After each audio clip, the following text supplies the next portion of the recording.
Sa wakas ay nakatapos na agad ng aming Marian exhibit and operations dito sa Entertainment Center dito sa Santa Lucia East Grand Mall. At pinakita agad na natin ito, ang pangalan ay ano yun?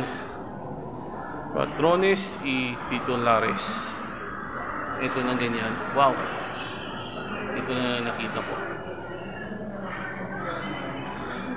Sa wakas, pagkaraan ng mga 3 taon o 3 years ago, nung nahinto pa rin agad ng mga religious exhibit tulad sa Holy Week at sa Marian, about to March or April and November o kaya mga Oktubre, hindi Nobyembre ito noon, dahil dito sa banta agad na ng hawaan ng coronavirus ay nanganganib pa rin ang hawaan noong hindi natuloy. Ngayon, muling nagbalik ang nagtutuloy. Nagpapasalamat po ako ng Birhen ng Antipolo at ng Poong Jesus Nazareno sa inyo lahat.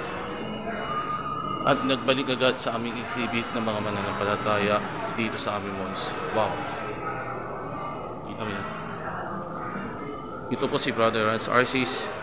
Kabayan natin na pagpalangin at pinagpala ng ating pagpalangin ng aming buhay. Salamat po sa iyo, Brother. Ciao! Bye! Yeah.